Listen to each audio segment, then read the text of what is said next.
মোৰ ছাত্ৰ-ছাত্ৰীসকল তোমালোক সকলোকে অতুল বৰগোহাঁই ইউটিউব চেনেললৈ স্বাগতম জনাইছো। আজিৰ এই ভিডিঅ'টিৰ জৰিয়তে তোমালোকৰ 15 দিনীয়া চহিকন সমল নম্বৰ 2 পঞ্চম শ্ৰেণীৰ ইংৰাজী বিষয়ৰ প্ৰশ্নকেইটা তোমালোকৰ সৈতে আলোচনা কৰিবলৈ আগবাঢ়িছো। আশা কৰো তোমালোকে এই ভিডিঅ'টিৰ জৰিয়তে বহুখিনি উপকৃত হ'ব পাৰিবা। গতিকে আহাচোন আমি ভিডিঅ'টো আৰম্ভ কৰো।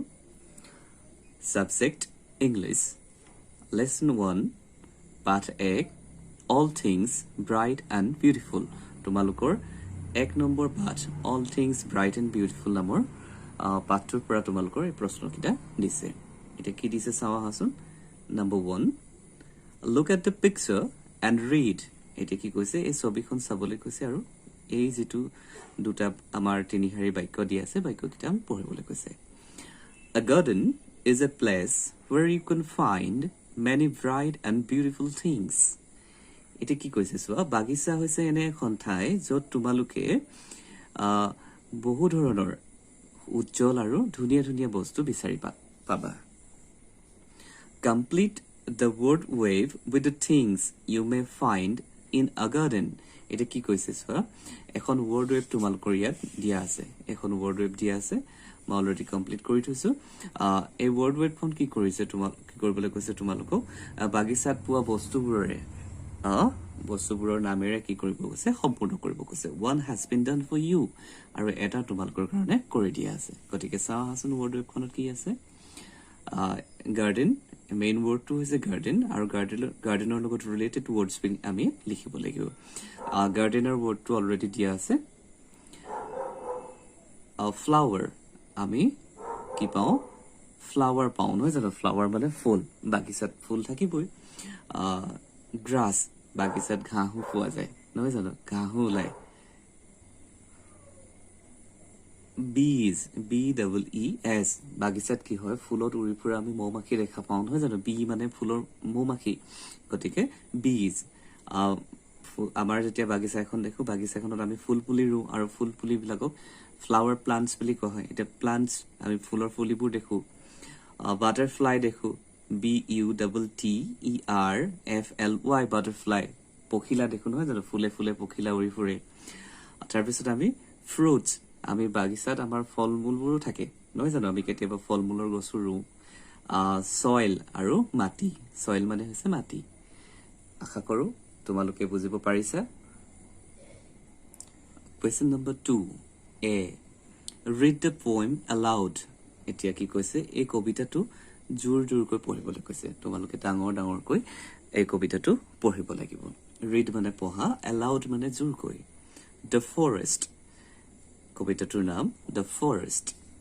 The forest is the town of trees where they live quiet at their ease with their neighbors at their side just as we in cities wide by Annette Winey. এতিয়া Annette Winey নামৰ কবিগৰাকীয়ে লিখা The Forest নামৰ কবিতাটো তোমালোকক জোৰ জোৰকৈ পঢ়িবলৈ কৈছে। মই অকণমান অসমীয়াত কৈ দিছো। Forest is the town of trees এতিয়া গছ গছনিৰ চহৰ বুলি ক'লে আমি অৰণ্যখনক বুজো নহয় জানো। গতিকে গছ গছনিৰ অৰণ্য হৈছে চহৰ হৈছে অৰণ্য। Where they live quite at their ease আৰু য'ত তেওঁলোকে বৰ আৰামেৰে বাস কৰে। ease মানে হৈছে আৰামেৰে খুব শান্তিপূৰ্ণভাৱে। With their neighbors at their side আৰু তেওঁলোকৰ লগত কি হয় চুবুৰীয়া গছ গছনিবিলাক থাকে নহয় জানো এজোপা গছ আৰু তেওঁলোকৰ লগত একে ওচৰা-ওচৰিকৈ গছবোৰ দেখিছা নাই। just as we in cities wide যেনেকৈ আমি বহল ডাঙৰ চহৰ মহানগৰ বিলাকত আমি যেনেকৈ আমি সকলোৰে সমিল মিলেৰে থাকো ঠিক তেনেকৈ গছ গছনিবিলাকেও কি কৰিছে অৰণ্যত তেওঁলোকে খুব সমিল মিলেৰে আৰু খুব শান্তিপূৰ্ণভাৱে বাস কৰে। খুব এটা ধুনীয়া কবিতা। আশা কৰো তোমালোকে বুজিব পাৰিছা। Question number 2B There are some rhyming words in the poem. এতিয়া কবিতাটোত কি কৈছে কিছুমান rhyming words অৰ্থাৎ একে উচ্চাৰণ থকা কিছুমান ছন্দ মিলা শব্দ আছে যেনে trees ease side wide গতিকে write two words that rhyme with the following words. এতিয়া এই শব্দবিলাকৰ লগত কি কয় ৰাইম হোৱা দুটা নতুন শব্দ তোমালোকে গঠন কৰিব লাগিব ইজৰ লগত টিজ আৰু প্লিজ এইকেইটা ৱৰ্ড মিলা আছে নহয় জানো উচ্চাৰণ কেইটা চাবা তোমালোকে দেই ইজ টিজ please where here where side right wide just fast last এনেদৰে তোমালোকে শব্দকেইটা লিখি লবা তোমালোকে যে এইকেইটা শব্দই যে লিখিব লাগিব তেনে কোনো কথা নাই তোমালোকে তোমালোকৰ নিজৰ কিছুমান শব্দ এনেদৰে গঠন কৰিবা আৰু গঠন কৰি তোমালোকে এই খালি ঠাইসমূহত পূৰণ কৰিবলৈ চেষ্টা কৰিবা আশা কৰো তোমালোকে বুজিব পাৰিছা আৰু যদি তোমালোকৰ লিখাত অসুবিধা হয় তেনেহলে ভিডিওটো পজ কৰি লবা আৰু লিখি লবা এতিয়া আমি কোৱেশ্চন নম্বৰ 3 কৰিম read the words and their meanings given in the picture এটা কি হৈছে এই ছবিখনত দিয়া শব্দবোৰ আমি পঢ়িব লাগিব আৰু লগতে তাৰ মিনিং বোৰো দিয়া আছে মিনিং মানে অৰ্থবোৰো দিয়া আছে আমি অৰ্থবোৰ পঢ়িব লাগিব এটো তোমালোকে পাইছা আগতে ক্ৰিয়েচাৰ প্ৰথমতে তোমালোকে দেখিছা ক্ৰিয়েচাৰ a living thing that can move around অৰ্থাৎ এটা জীৱন্ত বস্তু যি ঘূৰি ফুৰিব পাৰে ক্ৰিয়েচাৰ wise able to make sensible decisions এতিয়া wise মানে হৈছে জ্ঞানী অৰ্থাৎ পণ্ডিত যিয়ে পৰিস্থিতিৰ লগত খাপ খোৱাকৈ যিকোনো ধৰণৰ সিদ্ধান্ত গ্ৰহণ কৰিব পাৰে tiny a very small in size or amount যেতিয়া একেবাৰে আকাৰত ক্ষুদ্ৰ হয় বা মানে যদি কিবা এটা পৰিমাণত একেবাৰে কম হয় তেতিয়া আমি tiny বুলি কম যেনে ant is a tiny insect যে পৰুৱা এবিধ ক্ষুদ্ৰ জীৱ বা পতংগ তেনেকুৱা ধৰণৰ bright full of light bright মানে উজ্জ্বল পোহৰেৰে পৰিপূৰ্ণ উজ্জ্বল bright wonderful মানে হৈছে যি বিস্ময়কৰ খুব সুন্দৰ এনেকুৱা ধৰণৰ অৰ্থ প্ৰকাশ কৰে যিবোৰ চাই আমি কি কৰিব পাৰো আমাৰ মনটো ভাল লগাব পাৰো wonderful যেনে আমি 7 wonders of the world আমি পৃথিৱীৰ বিশ্বৰ 7টা আমাৰ আশ্চৰ্যকৰ বস্তুৰ ভিতৰত আমাৰ তাজমহলটো যেনেকৈ নহয় জানো ঠিক তেনেকৈ আমাৰ তাজমহলটো চালে যেনেকুৱা ধৰণৰ এটা মানে ফিল আমাৰ মনলৈ আহে বা যেনেকুৱা আমাৰ অনুভৱ আমাৰ মনত হয় সেই তাকে wonderful feeling বুলি কোৱা হয় very good pleasant or enjoyable মানে অতি উত্তম pleasant বা enjoyable আমি উপভোগ কৰিব পৰা ধৰণৰ glowing a dull steady light glowing মানে উজ্জ্বলি থকা গতিকে এইকেইটা অৰ্থ তোমালোকৰ ডিকচনাৰীত চাবা ডিকচনাৰীটো তোমালোকে খুব সুন্দৰকৈ ইয়াৰ অৰ্থকেইটা পাই যাবা আশা কৰো তোমালোকে ডিকচনাৰীখন মেলিবা আৰু মেলি পিনি চাবলৈ চেষ্টা কৰিবা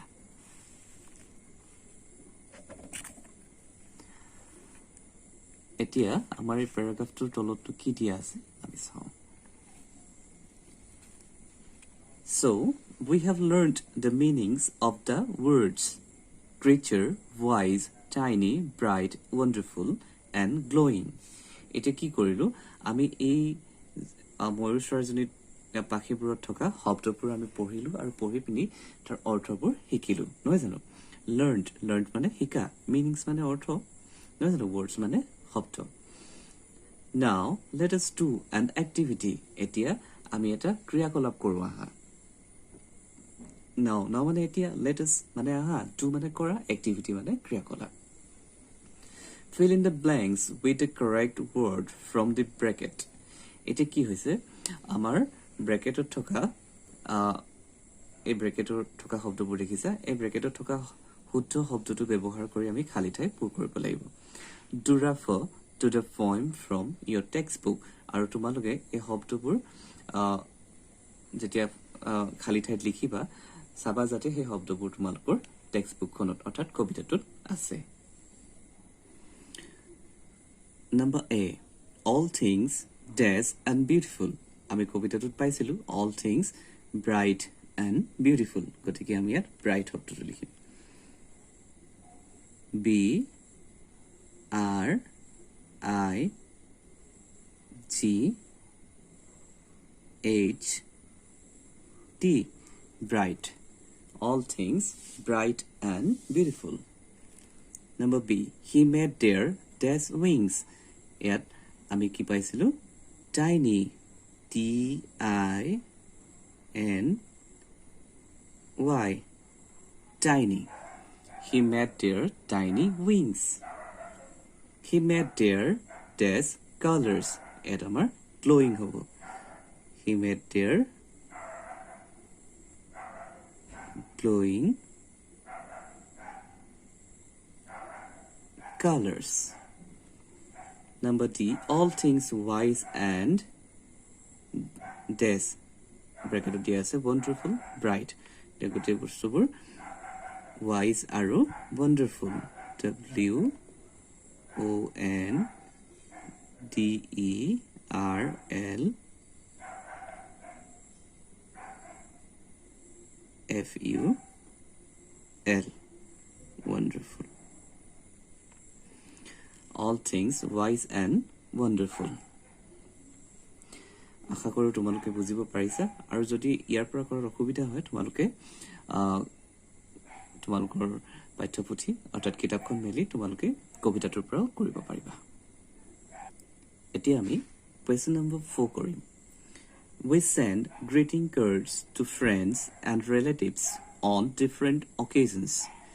আমি greeting cards বিলাক আমি কি কৰো বন্ধুবৰ্গলৈ নাইবা আমাৰ সম্বন্ধীয় যিকোনো ব্যক্তিলৈ বিভিন্ন ধৰণৰ আমি পৰ্বত বা অনুষ্ঠানত আমি কি কৰো প্ৰেৰণ কৰো সেন্ড কৰা মানে প্ৰেৰণ কৰা greeting cards মানে তোমালোকে চিনি পোৱা Do you wish to send a greeting card to your friend? এটা তুমি তোমাৰ বন্ধুলৈ এখন greeting card প্ৰেৰণ কৰিব লৈ ইচ্ছা কৰা দেখি which মানে ইচ্ছা কৰা Let us look at a greeting card that can be sent to someone to wish happy new year আৰু তেনেহলে হাসন এখন আমি এনেকুৱা ধৰণৰ greeting card চাও যিখন নেকি আমি নতুন বছৰৰ শুভেচ্ছা দিবৰ কাৰণে আমি কাৰোবালৈ প্ৰেৰণ কৰিব পাৰো গতিকে কিনো দিয়া আছে চাও Hason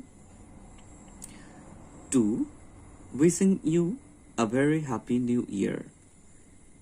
May the new year bring happiness and prosperity to you and your family. From it is what at to বুলি আছে to বুলি কৈ ইয়াত খালি ঠাই দিয়া আছে আৰু from বুলি কৈ খালি ঠাই দিয়া আছে এতিয়া তুমি তোমালোকে কি কৰিবা তোমালোকৰ নিজৰ বন্ধুৰ নাম লিখিবা এতিয়া to ধৰা মই লিখিলো Roman আৰু to Roman wishing you a very happy new year Romanক কৈছে তোমালৈ নতুন বৰ্ষৰ বহুত বহুত শুভকামনা থাকিল May the new year bring happiness and prosperity to you and your family এতিয়া নতুন বৰ্ষটোৱে যেন তোমালোকৰ তোমাৰ লগতে তোমাৰ পৰিয়াললৈ বহুত বহুত সুখ আৰু সমৃদ্ধি কঢ়িয়াই আনে তাৰে কামনা কৰিলো From your loving friend হৰে এতিয়া তোমাৰ মৰমৰ বন্ধু তোমালোকে তোমালোকৰ নিজৰ নামটো লিখিবা আৰু ইয়াত মই মোৰ নিজৰ নামটো লিখিম অতুল এনেকৈ তোমালোকে লিখিলে হৈ যাব আশা কৰো তোমালোকে বুজিব পাৰিছা Complete the greeting card given below to wish your friend a happy birthday It is a তলৰ এখন greeting card দিয়া আছে আৰু greeting card খন কি কৰিছে তোমাৰ বন্ধুৰ জন্মদিনৰ শুভেচ্ছা দিবৰ কাৰণে সম্পূৰ্ণ কৰিবলৈ কৈছে You may choose from words given below তোমালোকে ইয়াৰ পৰা শব্দবোৰ বিচাৰি ল'ব পাৰা You may also use a word more than once আৰু তুমি এই শব্দবোৰ এবাৰতকৈ বেছি ব্যৱহাৰ কৰিব পাৰা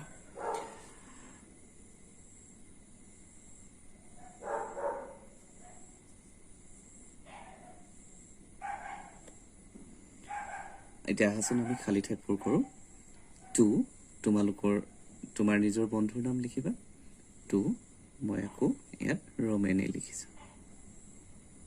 To Roman wishing you a very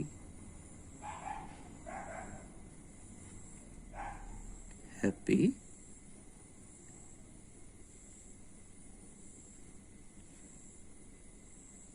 birthday.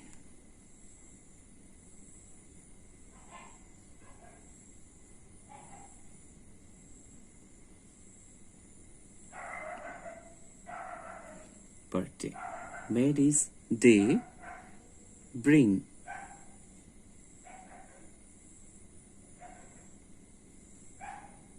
you joy and happiness.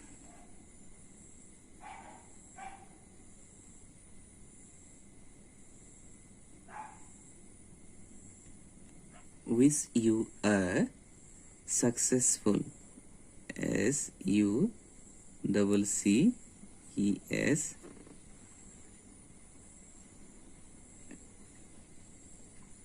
successful year ahead. এটা সফল নতুন বৰ্ষৰ কামনাৰে এনেদৰে লিখিব লাগিব from অতুল তোমালোকে তোমালোকৰ নিজৰ নামটো লিখিবা আশা কৰোঁ তোমালোকে বুজিব পাৰিছা এতিয়া আমি কোৱেশ্চন নম্বৰ 5 কৰিম read the following passage তলৰ পেছেজটো পঢ়া এতিয়া চাহাচোন আমাৰ পেছেজটোত কি দিয়া আছে one day when Rakesh was 6 he walked home from the Mussoorie Bazaar eating cherries এদিনাখন যেতিয়া তাৰ বয়স 6 বছৰ আছিল he মুছুৰী বজাৰৰ পৰা চেৰি খাই খাই ঘৰলৈ খুজকাঢ়ি আহিছিল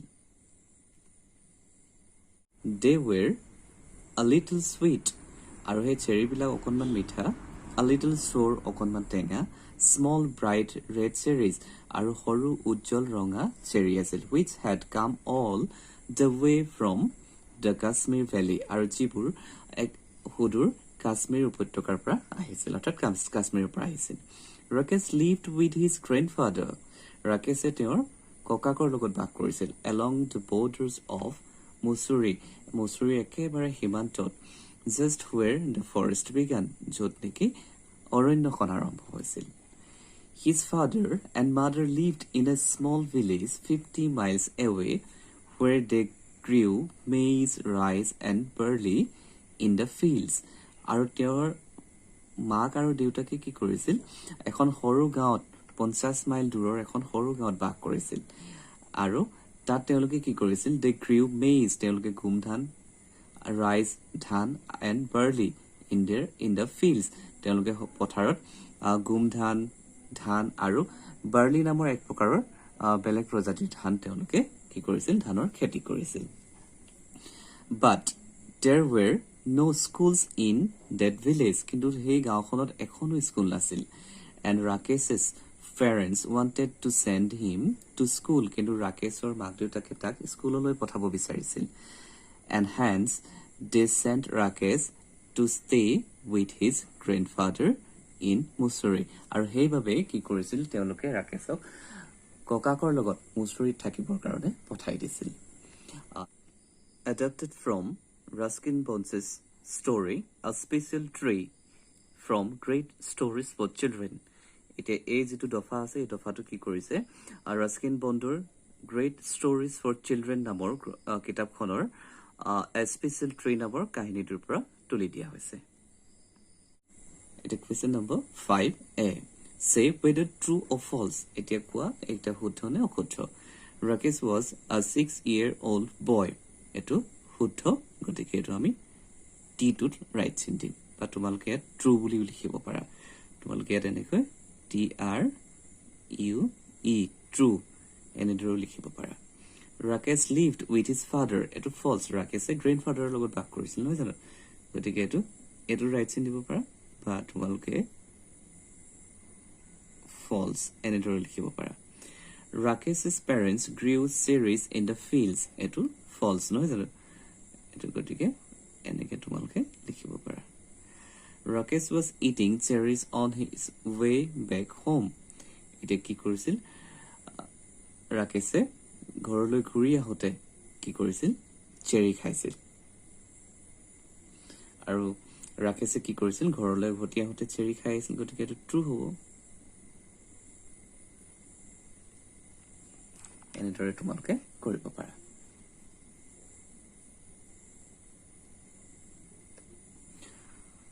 Question number 5 B answer the following questions এতিয়া তলৰ প্ৰশ্নবোৰৰ উত্তৰ কৰিব লাগিব With whom did Rakesh live Rakesh কাৰ লগত বাস কৰে Rakesh lived with his grandfather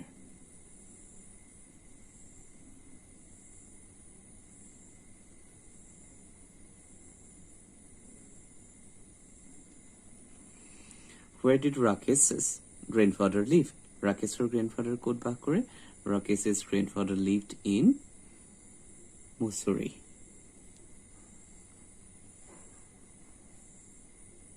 M-U-S-S-O-O-R-I-E.